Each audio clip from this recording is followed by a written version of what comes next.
Mr. Burnett. Good to see you. Good to What see you, Joe. what is up, man? Nice to see you as always. Man, I'm just here waiting for this famous interview with Joe Domino. I've been waiting to talk to you for a long time. I am so glad to see Originals out. You're on the you're going to be a part of the Lee Summit Jazz Fest, and Yes. business as usual for Mr. Burnett. Yes, sir. Yes, sir. Jazz music and the like. I love it, man. I love it. So, I'm trying to find a. what's that? I'm trying to find. I'm trying to find a good place for my reception so Oh, it yeah. does not go away. Yeah, I understand. I have to do that hustle all the time. Okay, so here we. Yeah. And I'm just using my phone rather than the computer, tethered to the computer. Okay, Yeah, no, you're okay. I fine. think right here. Yeah, you're Good, fine. good. We're in this glorified modern era where we can do these little Jetsons maneuvers very easily. Exactly, man. It's cool. So, well, man, I got to tell you, all of those interviews that I did in 2020, sometimes I'll bring it up in interviews, but I think about it more now.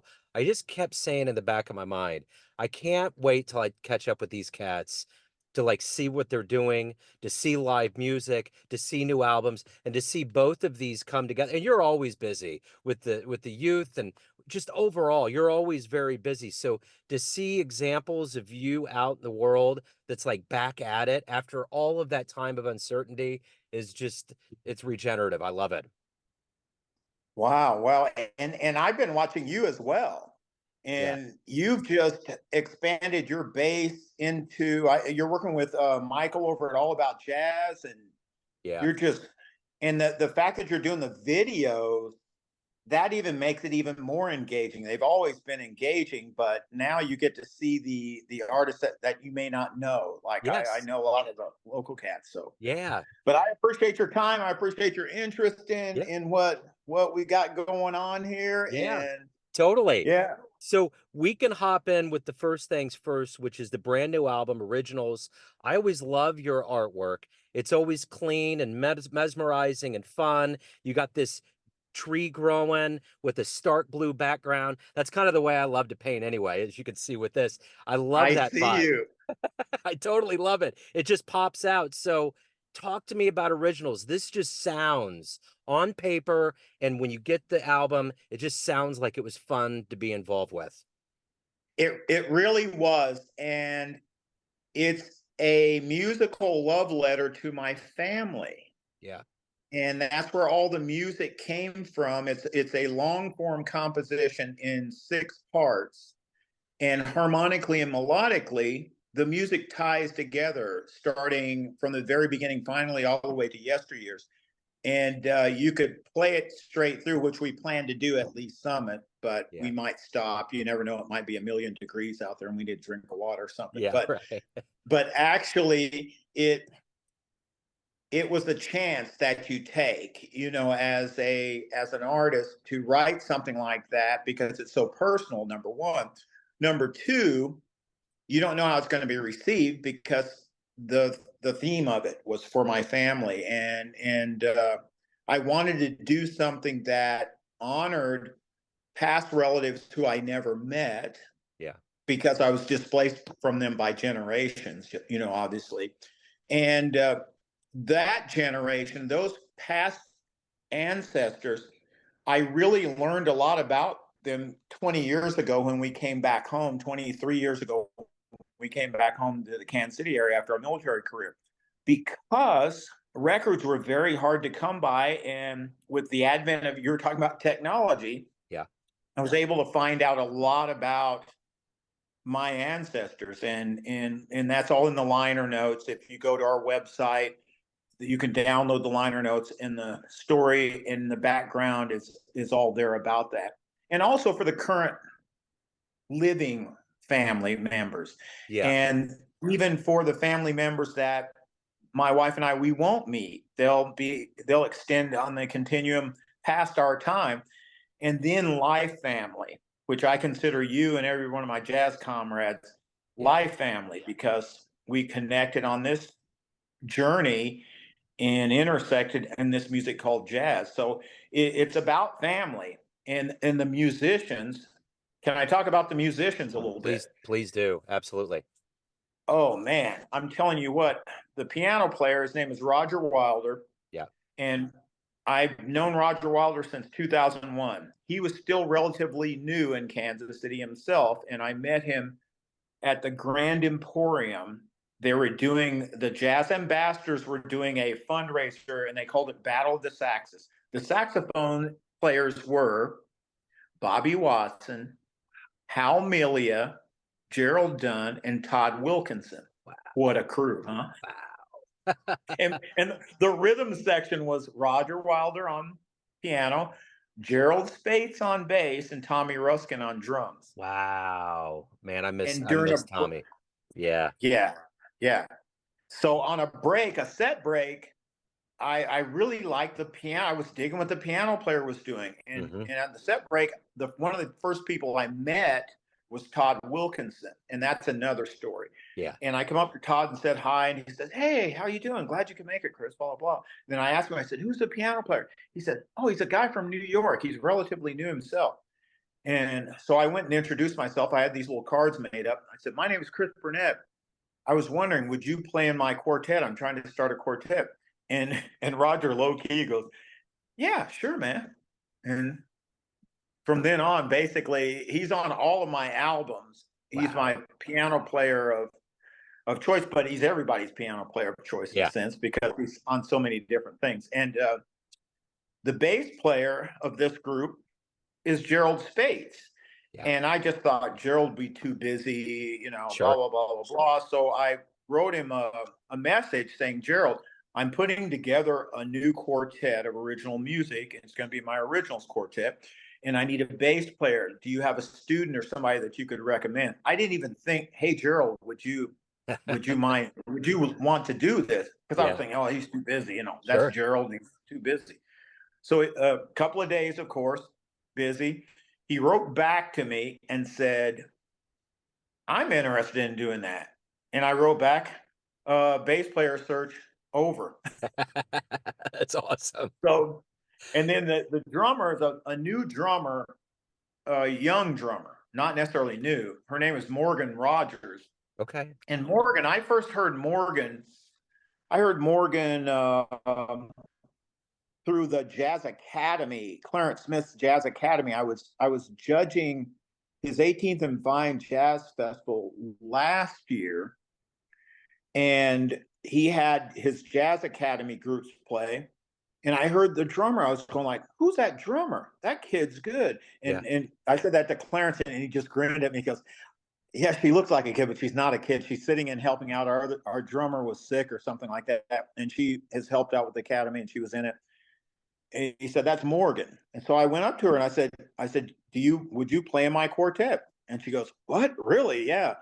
And was really excited about it. So we have just like every generation in that quartet, and everyone really was excited about the music. When I gave them the music and I talked to them about the vision of the album and why I'm doing it, one of the things I said, number one, was it's original music. It's to document this stage of my life, and it's to keep creating music while I'm still playing at a high level. Because no matter who you are, as you get older, you will actually diminish in skill. Just the Right. thing. I've just seen it happen to everybody. And one of the things that I wanted to do is capture while I'm still physically doing well and playing at a high level, and I have something to say, is to capture it. I don't know if I've got other music that I've written and I want to record, but just see how that goes as I keep going. And surprisingly, I was a little bit nervous about this album. The last couple of albums we put out were standards. One was a lot of special arrangements. I really took some time and care and wrote out these nice arrangements of, some of my favorite standards, what I consider standards. They aren't all Tin Pan Alley songs, but they're standards like Windows, Chick Corea, Sure. Jubim, Corcovado, things like that, and then added supplemental instruments because I like orchestrating for other things in different colors. And the originals album has those colors in there too. We've got my wife Terry Anderson Burnett on flute, and Professor Frida Proctor on flute, and then Greg Carroll on vibes, and then two other guests, Willie Myers Thornton on tenor sax on the last song, Yesteryears, and Will Matthews from the Basie Band on guitar Yeah. on that tune. Yeah. So it's a diverse thing, but you can play it quartet, but you can play it with that augmented. And I wanted to add those different colors on the recording because there are other things that I was hearing. And at this point, I like to do as many things that Terry and I can do together too. You Yeah. know, she's a flute player. We met in the Army, you know, Yeah. as Sure. musicians. So, Yeah. but I got a review.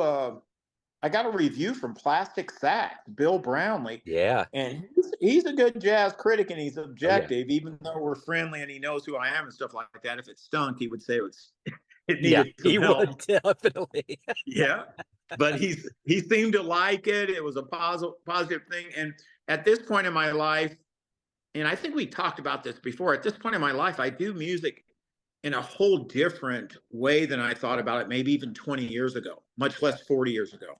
You know, uh, I'm at a place where I don't have anything to prove, not like you ever do, Sure. but you're not trying to be recognized in that context. And it's really nice when someone you think a lot of, you let them listen to your work and they say, wow, it's really nice. Thank you. I really like what you did there, blah, blah, blah, blah, blah. I put together this press kit for the album, and I think I sent that to you. Yeah. But it has like it has session photos from when we did the recording. It has the scores. It has, of course, the wave files and the album artwork and stuff like that, and the liner notes. So anyone that I send that to, they can go there and they can really learn about the music. They can see the sheet music, because a lot of times when I'm listening to music, and I've got really good ears, I can hear pitches and notes and things like that. But it's really cool when I can actually see what the composer or arranger did, as opposed to hear something, because you can hear something and think it's this chord and it has this name. But if you see it might have a different name, be the same notes, and have a different function. Yeah. So what I wanted to share was what I've come to as an artist and composer, in terms of I have my own harmonic voice, I think, and melodic voice. And Roger was talking about that in the when we were working on the music. And he's brilliant, you know. And I told him, I said that I have a knack to write really pretty melodies. I can write melodies that people can attach to, but I also want to make sure that I'm doing something harmonically that's in the tradition, but gives enough latitude and freedom to the artist that you can improvise. All of those melodies, they're not bebop melodies. There's some things are a little tricky thing. The samba's a little tricky for me because where it puts it in the key, but I heard it in that key. Yeah. But what I wanted this music to be is a vehicle for the improvisers. And I wrote specifically for Roger, Gerald, and myself, and Morgan. And I knew I could do things on the bass with Gerald that I couldn't always do. I could write him way up there, and he's going to play and tune and have the technique to pull that off, because I've heard him do it so many times. Yeah. And where we rehearsed the music, Gerald said, "Man, wait a minute, this is a little bit tough here." I said, "Don't even say that. I've heard you play that kind of stuff." And he's grinned at me. Yeah. Yeah, but it was just joy with all them. And Roger, we've learned in our relationship, he's learned me enough to know that what I'm going for is a fluidity. Yeah. Once he understands my concept, and if I want a specific thing, I'll let him know. But if there's latitude, you know, he tries to stay right within what I'm doing. But sometimes I have to say, no, I want you see what I'm doing, just create. I don't want to restrict you at all. Yeah. Example is the second cut, always. The first letter of each one of these compositions spell family. Yeah. If Right. you think about it. Yeah. And always is the second one, and it goes right in after finally, then always, and it just goes right in with a rubato interlude that's based upon the framework of the harmonic stuff that we're going to do in the tune always, but leaving his imagination to whatever he wants to create to Yeah. set me up to come in. Yeah. And then he concludes the coda, the head is improvised too. So the head is improvised. Then you have the body of the tune where I play melody over the changes that we're going to improvise over. Then we improvise, and then he improvises a outhead coda of the tune. So it's a lot different than AABA standard, oh, head, bridge, head, then you're out, you're playing head tunes or something like that, you know. But it has that format. Like the very first tune, finally, the flutes and the bass and the piano playing the da da dee da da boo da bon do dee. That part, that's the head of the tune. Yeah. And then when I come in, when the rhythm section has motion, that's setting up improvisations again. And I tried to do that with everything. Lately is the tune that has 3 segments like that. There's a part that we play a unison melody together after the vamp intro. Then we improvise. Roger and I improvise. Then we have a kicker that goes into Gerald's solo. And then after Gerald's solo, we play this vamp together, play on this vamp together while Morgan is improvising to take the tune out. Yeah. So it's a lot of fun. Oh yeah. It's a lot. And Will Matthews, really quick, just Will Matthews was on tour in Japan with the Basie band, and I gave him yesteryears, and I said, Will, what do you think of this tune? And he was practicing in the hotel room. He says, I want to play on this, you know? And I said, oh, okay, yeah, great. When will you be back? So, well, we're going to record the 4th and 5th of December. And he said, yeah, well, I'll be back by the 5th. No problem. So I said, okay, how much will you charge to do that? And he says, Chris, I'm not charging you anything, you know, as much as we've done together and you helped me with my website, et cetera, et cetera. We've been friends all this time. I just want to play. Let me see if I can do it justice. So I sent him the music, see if he can do it justice. And he just really did a great deal. And he came up with the thing we used as an alternate take. He said, I had an idea because it ended up on the 5th when he was supposed to come and record with us. He was sick from the tour, and he needed a couple of days. You know, he was saying, man, and I could hear the congestion in his head when he was talking. He was going, oh man, I don't know if I can do it. I said, okay, don't worry about it. I'll talk to Will Crane and see if you can come in.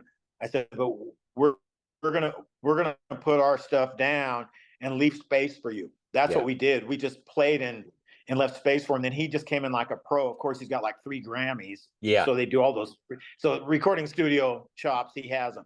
So he just went in and did that. And I didn't even go in during the section because I had something else I was teaching my kids in my studio, and I could not be there. And I didn't need to be there because Will Crane is a great producer and everything else. Yeah. So they told me, yeah. I said, Will, how'd it go? He goes, oh yeah, it went great. You know, like, what'd you expect? You know, or something like that. And he said he did something else too, and I'll send you both takes. So after he got things together and he sent it to me to see if I liked it, I was going like, whoa, I never would have thought to put that rhythm guitar part in there. The thing blank with him just playing and no rhythm added on there, that was good. So up to 0 hour of trying to release it and get things set up in the distributor, the aggregate, put all your stuff there and choose where it's going to go. I couldn't make my mind up. So I put that on as an alternate take, an additional track of that. I couldn't leave it out. It was so good what he did. Yeah. And to think about it, for a cat like that to use as initiative and say, oh man, I really like this, but I'd like to put this on there too. I think this would go. That shows that he was getting into the music. The music resonated with him at a certain level. And the guy who plays the tenor on there with me, and we're playing the unison saxophone sometimes and back and forth sometimes. His name is Willie Myers Thornton. He was my very first private student. Wow. Like 40 years ago. Yeah. Wow. Now he's the director of he's a department chair over at Paseo Academy of Fine and Performing Arts, the music guy. He's the choral guy. He does all the stuff. That's great. He just got back from taking his kids someplace, DC or something like that, and they did really well and won this thing with St. Louis. They did something like that. But for he and I to be able to document something, I thought that was pretty special because he's like my little brother in a sense. Are you kidding? That's awesome. That's a Yeah. great story. And that's a part of family. That's what you're talking about. Exactly. Yes, sir. Yes, sir. Yeah. Everybody on there is my musical family, and I got Terry, my family Of family. course. Of course. Now, You got now you're yeah. talking about the Lee Summit Jazz Festival. Yes. I was I was really surprised about that. One of the people who plays in the Lee Summit Jazz Orchestra, one of the sax players, he used to teach at Lincoln Prep Academy, a guy named Jason Beta. Okay. And yeah, he's a great saxophone player and teacher and stuff like that. And that Lee Summit Jazz Orchestra has a bunch of really great educators in Uh-huh. it and some cats. They have some people who are just jazz musicians that play with them as well. So it's a pro big band, and they started it. I think they started it before the pandemic or around in that time, Yeah. and they've just kept going, and now they've got support about it. It shows you about what I look at their story is a great example of building infrastructure, and that's one of the mandates that we're all on. You're building infrastructure for jazz. Yeah. They're doing it, and Yep. everyone, if we do that on our scenes, we build an economy, a living wage economy, and that's what I see happening in this generations that are living now. People are not waiting for permission to do things; they're creating the environment that they want Yep. to have and exist. That's one of the things that I'm really excited about in terms of what we're doing with the youth jazz program. Yeah. Youth jazz program was invited to play there, and my quartet was invited to play along with some other great Kansas City artists. And it's really just exciting to see that going on. Speaking of the youth jazz program, the last time that you interviewed me about that was, I think it was, what was it, pandemic or something. Yeah. It was, We were in the thick but of it. 5 seasons, 5 albums are out, Yeah. and 23, 22, 21, 20, and 19. And we're in our sixth season. Wow. It's a rebuild, but the proud thing about that is we are living what we were preaching and hoping. Remember, we were saying that instead of one or two great young musicians hitting the scene every year or every couple of years, there should be a lot more. Yeah. Well, my friend, we've realized that. If Yes. you look at all the young cats out there Oh yeah. and you go to our youth jazz site and go to our alumni page, you'll see their picture there. Yeah. Most of them. And then they've learned about networking with each other. They've become, across going to school. Like it used to be all the cats that went to this school or that school hung out together, and they do that. Like the people are maybe 40, 50 now. When I first got here, all those cats that went to UMKC, they hung out with each other. All the Uh-huh. cats that went to KU hung out with each other. Now it's like all of these youth jazz young next generation artists, they come from all of those places because all those directors support what we're doing in Yeah. context because it's so different and unique. Yeah. So they interact with each other across all that. And then when they get on the scene, they're cross pollinating, and then they're playing with their elders, they're getting mentored. It's just beautiful what is happening. Yeah. In addition to the program. And we only do that 4 months a year, April, May, Yeah. June, and July. Yeah. But all year around, what we've started, we have an alumni network of them. And if in our off season or if there's a performance that someone wants youth jazz, I have a network of them who want to be called. I'll say, do you want me to bother you if we have a gig that for alumni? Oh, I'm too busy, or I'm on the East Coast now, or something like that. But the ones that say yes, I have this list so I can put together an alumni ensemble.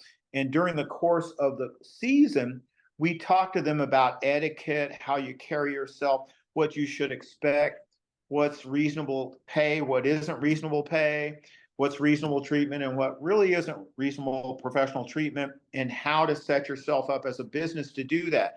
And it isn't just me. Yeah. It's not me. It's everybody on this scene. Yeah. If you go there and say our clinicians, go to that page, you'll see everybody on there Yeah. that's dealing with this music. And I've just been able to use the the chops, the army chops, the administrative chops, the leadership chops, the organizational chops in a way that some of my friends and I'm really good friends with this. We remain really good friends. The guy that's he's actually like running the instrumental division at the Armed Forces School of Music now, and Mhm. that's what he did in the Army. But they actually have a different type of curriculum that's modern than in our time. And we had about an hour and a half conversation about a week ago, Yeah. and he caught me up to speed. He goes, "Yeah, you're doing some really great things." I said, "Well, you're doing great things because I can see it in when I interact with any of the service bands." But what what he was talking about is similar to what I see here on the Kansas City scene. We have to modernize things, take advantage of the technology, like what you're doing right now by we're doing this by video and Sure. you're videoing it. It's it's really cool that you're able to do that. Yeah. And it's like Star Trek when I was growing I up, you know. know it is. It's awesome. But yeah, It's beautiful. I gotta say, the one thing, your sound is this, all of us that have jazz brains have a sound that we gravitate to. There's like when I get in the car, that's when I like to listen to it. Like I get my son Miles in here and we're in jazz mode. So when we get in the car, there's a mode and it's you. It's like it's this modern with room to grow, but a bebop backbone. There's just a good feeling. It's just like it's just the swing. It's what, you know, it's just it's swing, man, and I love it. So I love this album, and I'm gonna play favorites because I do. I always dig your album, and I run it out. But ARC is always doing such good work. So at the end of the day, are you doing vinyl? You're pressing vinyl, aren't you? well, if you'll notice the length of my last three albums, they are actually done with what you said in mind, the planning, meticulous planning, in a sense, to if there is demand for it, or at some point I can make a limited edition vinyl. I was Yeah, talking with Bobby Watson about that, and I got one of his that he made limited edition, and he's got a real great company that he went through to do that. And I'm thinking about doing it, but okay, the way I look at my the way I look at music, this might be backwards, Joe. You mentioned ARC. Now, I told you that ARC, the catalog is being archived by the Kansas History Museum, yeah, the Historical Society. So think about us as jazz artists or jazz people. Mainly, we're documenting. yeah, That's what we're doing. We're documenting our work for posterity. We're not trying to be Taylor Swift famous, yeah, or we know that's rarely going to happen. yeah, But we're just doing it for the sake of art.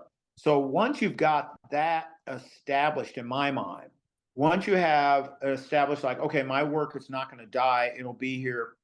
Like when the relatives I was talking about that I'll never meet, if they are interested, they'll be able to find some source material of my remnants here, saying this is what he did, this is what it sounded like, et cetera, because everybody on the label that has recordings, they said yes, yes, yes. So we made sure that they got digital copies of things, they got hard copies of artifacts like the poster from the ARC Week in the Blue Room in yeah, 2015. I gave them that poster. I gave them other things, and a copy of the catalog, so they have all of the titles so that they can archive the fact that that's what happened and everything else. But one thing about ARC that I think is really very, very important and significant, it is the fact that everyone retains ownership of their work, and it puts the reality of the recording industry into perspective for artists like myself, really, because I'm a composer, and you said something about my sound and everything. I'm blown away that you say that, because you listen to musicians from all over the world sure, at all strata of the industry, from the newest independent person to the big heavyweight cats, and for it to resonate with you is a testament to a guy I think I introduced you to, Marcus Hampton. yeah, Yeah, yeah. and mentors of mine when I was in the service. I have a quote on my website. If you go to burnettmusic.biz and scroll down, there's a quote that Mark told me when I was in Germany with him in 1977, a young 21-year-old kid who could read music and all this blah, blah, and copy things.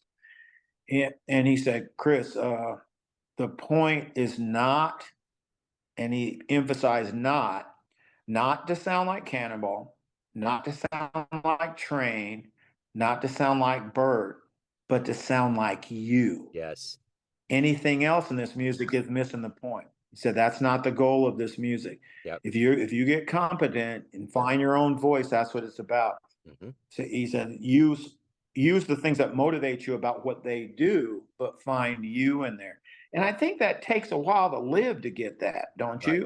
100%. I had to have something to say. Yeah. Well, Miles talked about that. It Had took to him a have while. something to say. Yeah. Miles talked about how long it took for him to find his voice. And you hear that all the time from young players. Yeah, maybe it's not time. I don't have my voice, but you've been around. You have a fine-tuned ear. I mean, you've listened. You're a label owner. You're Yes. teaching the youth. You're getting a cacophony of sounds around you all the time. So if you take Right. that into the organ grinder, so to speak, man, I got to tell you real quick. Okay. I'm still blown away by this. I saw Matthew Whitaker at the Folly. Oh my God. I am I couldn't believe what I saw. Like, Yeah. it was unreal. Like, I have never been in the room with genius like that. And it was like I was Stevie gonna Wonder was say. alive. It was this just I was gonna say that's genius level stuff, man. he That's was like knock you over genius stuff. it was unreal. I mean, he had all of us like we didn't know how to react. We had our water in our eyes, our hands wouldn't stop clapping. We were standing up, sitting down. I mean, he was going in between the Hammond and his piano, and he had the electronic keys on top. The band was grooving. You could hear him shouting out like the old cats, like Bud Powell used to shout Yeah. over the keys. And Yeah. it was the old and new world, but he was just happy. He was this incubated like sphere of light that no one will touch. The level of happiness, no one's going to do it. And that's the thing that's so promising. It was like a young Quincy Jones, and he Oh just man. emitted just positivity, and no one's going to dent that. I think that's the thing. His music is something, but his soul, his essence, wow, man, it was like to bathe in that for a couple hours was just a restored every shred of health. Regenerative. Man, Regenerative. Yeah, yeah, just yeah. all the baloney we have to hear with politics and the nonsense in this world. You get a little Matthew Whitaker in there, and everything regrows. I'm telling you, man. Man, And you hear that spirit in this music. yeah, It's regenerative like that. yes, And it has different ranges of the voice, and there's a place that can resonate with everyone. yeah, That's what I found, at least. I yeah, mean, yeah, I don't worry about the going back to Hamp's quote. I don't worry about. I'm teaching young people, and I'm working with some really really talented. So, like in about 3 or 4 years, you're going to hear about these kids who are eighth graders going to ninth graders, and ninth graders going to 10th graders. Okay, Joe, they can play all of the scales. They right, understand that. They can play the technique on the saxophone. And we're studying applied theory so they understand chord progression and movement and melodic development. And then they're not hung up on like taking a PDF, copying people's yeah, licks. They're hung up on creating. They understand that that's a good way to get voices. And the way I do with my students, rather than have them do an enormous amount of transcribing when they're at this young stage, I make them take the real book and play heads yeah, and learn those heads and be able to play those melodies because that's the source material, yeah, not someone else's machinations or manipulations of melodic development. I want them to learn how to do that, how to enclose a chord like yep, F, A, C, E, F, enclose the third with B flat, G sharp, A, be able to build melodies that way and play across changes and understand how those variations work as a matter of course. yeah, And the only way you can do that is build competencies. And that's a big mandate of anyone working with young people yeah, is make them competent musicians. Then then sell your PDFs, Yeah. or whatever you're giving them. But if they're not competent, you're just cramming a bunch of stuff in their head, and they think they're doing jazz and they're not. And then they get to be older, then they get bitter. Or like Hamp was telling me, and I learned this myself at about 21 years old. I would practice Charlie Parker stuff so much and listen and blah, blah, blah, that I found myself just playing like that. And I said, oh, no, I can't. So I just stopped doing that. Yeah. Like, if you'll notice, like, I can play really fast, because there was a time in my life, even when I came back here, I'd figure some stuff out. So you want to just go. Yeah. You just go all the time. You have all this to say. But then I started thinking, I was going like, yeah, you can do that, but what are you communicating, Chris? What are you trying to communicate? Are you playing above people's heads? What are you doing in relationship with the ensemble around you? So now my tack, if you listen to originals, you'll hear all of us in this way. It's an ensemble. It's like this organism. Yep. When I'm playing my improvisation, I'm improvising, of course, I'm leading it, but I'm improvising using everything that's happening around me. Uh-huh. And these guys are playing, and gals, they're playing at that level that everyone does that. Once we set that tone, that's what happens. If you hear the trio play when Roger's improvising and Gerald's playing and Morgan's playing, it becomes this other thing that centers around this conversation they're having. And my through composed material is an interjection into that conversation that hopefully complements it. Yeah, absolutely. And is used as complementary resource material. And it's not overly constructed so that it's detracting from the improvisation, because everyone there improvises really. Gerald, man, holy smokes. Roger. Yeah. And Morgan, I like her feel. She has a broad background. She's just not a jazz player. She plays in a punk band. Yeah. So she has no boundaries. Yeah. So, and I like that. And I tell her, break stuff. That's it. Yeah. Break it. Before this digital door closes on us here, I want to make sure ARC is the best place to go to get originals, to read, to find out all of the beautiful catalog of work that you have. June 22nd is the first annual Lee Summit Jazz Fest. You will be a part of that with your groups and with the bevy of great cats like the Back Alley Brass, Ebony Fondren. Yeah. It's going to be a wonderful day, and I can't wait to be there to see it.